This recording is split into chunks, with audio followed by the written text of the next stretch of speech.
Ya, jadi eh, saya mencermati itu tidak ada fakta baru. Jadi lebih kepada konsistensi ke bawah, bukan konsistensi ke atas. Jadi yang dibutuhkan kan konsistensi ke bawah juga ke atas. Yang mana kekosongan berabad-abad itu bisa dijadikan fokus pembahasan. Tapi ternyata tidak. Lebih kepada pembahasan-pembahasan yang tidak perlu. Ya, dalam kajian ilmiah itu kan sesuatu yang nggak perlu kan nggak usah dibahas. Itu akan membuang waktu dan tidak membuahkan hasil. Ya, oleh karena itu ya kajian seperti mengatakan Kiai Imad itu menjiplak dari pemikiran Murad Sukri misalnya, dari orang-orang dalam tanda kutip orang Wahab. Ini perlu dijelaskan kembali bahwa kebenaran itu ditemukan oleh siapapun.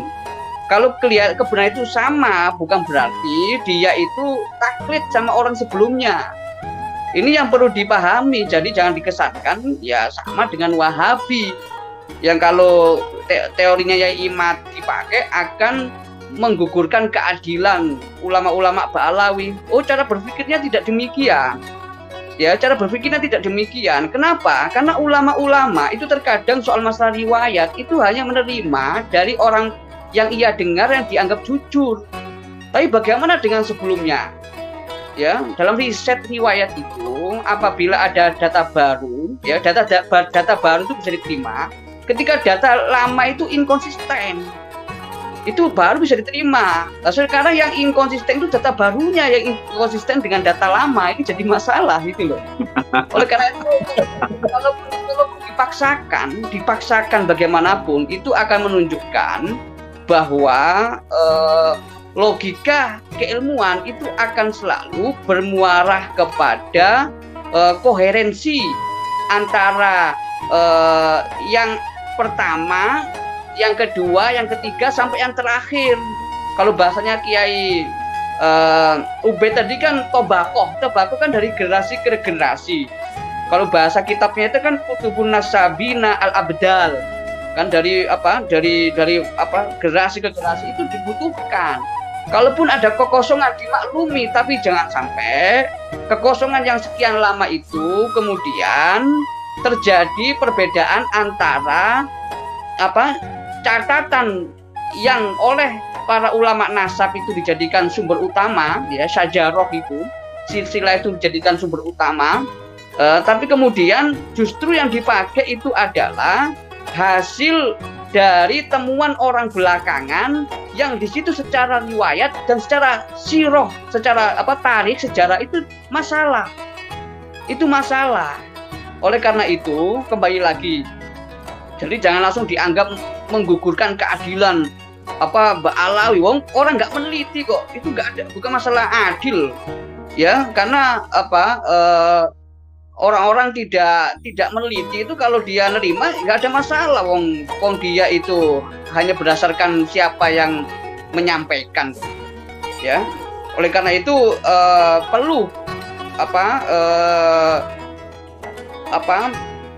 penelitian yang dipaparkan oleh Ustadz Hanif itu dikontrol kembali kalau ingin memang menjawab tesisnya Kiai Imad. Jadi tadi itu belum bisa disebut sebagai antitesis. Ya, kalaupun orang meragukan, ya banyak nggak menulis. Dulu itu saya di Sudan, ada ulama Sudan, Syekh Profesor Yusuf Khalifah Babakir Al-Hasan. Dia itu ulama sastra Arab yang juga ahli dalam masalah kabilah, masalah budaya. Itu beliau bilang langsung ke saya, ya kalau beliau itu termasuk dengan saudaranya Syekh Ahmad Sukati dulu itu nggak percaya kalau Ba'alawi itu minal asyraf. Tapi apakah beliau menulis? Tidak menulis. Ya, tapi beliau tidak percaya. Itu loh maksudnya itu. Jadi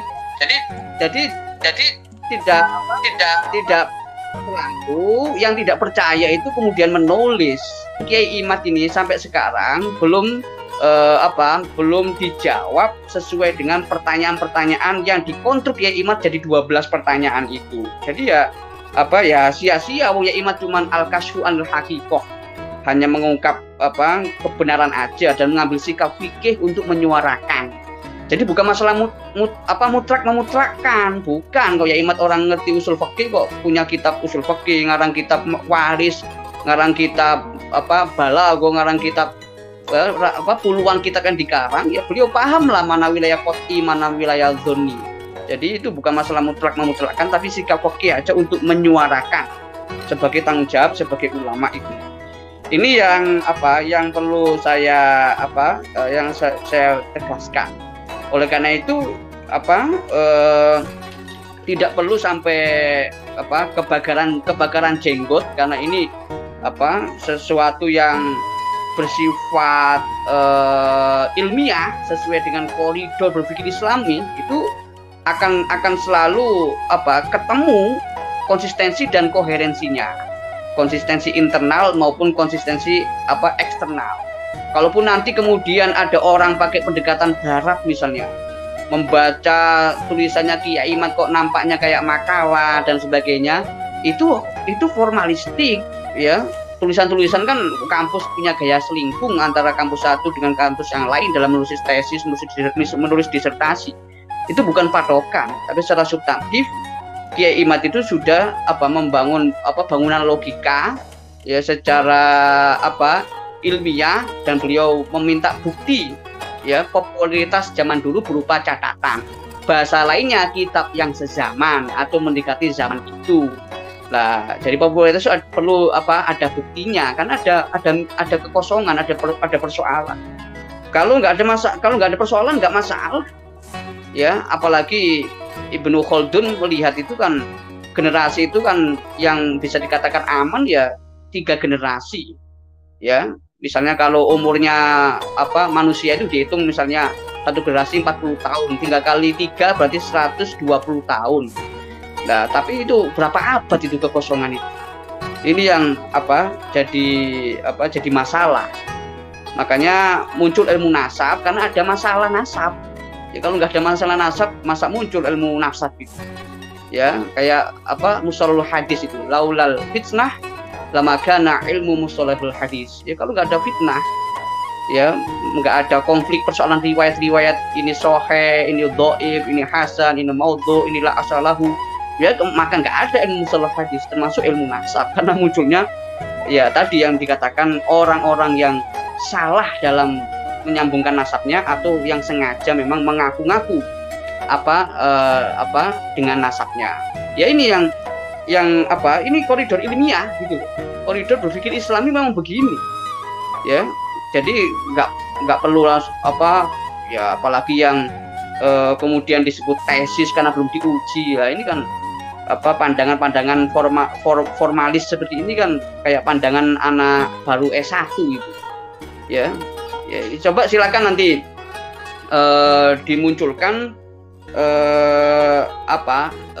jawaban-jawaban yang bisa dalam tanda kutip memenuhi fokus lah. Ini tadi Ustadz Hanif belum bisa disebut fokus, apalagi sampai bahas-bahas masalah LBM dan sebagainya. Itu nggak sesuai itu nalar fikih qauli. Itu kan jadinya nanti ranahnya ideologis, nanti pendapat diyakini mutlak, nanti kan nggak enak itu. Ini ranah epistemologis, mengkaji masodir ya dengan perpaduan sejarah ya, termasuk kajian riwayah. Kalau bahasa sekarang itu integrasi interkoneksi. Ini perkembangan ilmiah sekarang begitu ya, tidak, ilmu itu tidak berjalan sendiri-sendiri, tapi ada integrasi interkoneksi, bisa saling menguatkan satu sama lain selama yang sabit ya, yang ontologis itu tidak bergeser, tidak berubah. Apa tadi yang ontologis ya, yang empiris tadi, empirisme ya, itu selama nggak berubah nggak ada masalah. Tapi masalah kaidah itu bisa berkembang ya, kayak kaidah fikih aja dulunya bisa dihitung berapa belas, sekarang berapa puluh, bahkan berapa ratus kaidah fikih terus mengalami perkembangan. Jadi terakhir saya memberikan pesan ya, jadi ketika masalah tesis ini berjalan sekian waktu dan semua dan banyak cendekiawan memberikan komentar, ya tesis ini sudah bergeser dari hipotesa kepada tesis, ya artinya yang bisa dipertanggungjawabkan. Namun kemudian tesis ini, ya ketika sampai beberapa waktu hingga bertahun-tahun tidak terjawab, yaitu berarti kebenaran sudah mencari jalannya sendiri. Ya, kebenaran sudah menemukan jalannya sendiri. Ya itu semua akan paham lah masalah itu. Jadi nggak usah marah, nggak usah kebakaran jenggot, biasa sajalah. Kita menghormati sama-sama anak cucu Nabi Adam. Kita panggil aja Habib itu karena atau bahasa Pak Kures itu Habib itu karena yang dicintai, begitulah. Nggak usah pusing-pusing masalah penyebutan ya. Ya, itu kan penyebutan di Indonesia saja itu.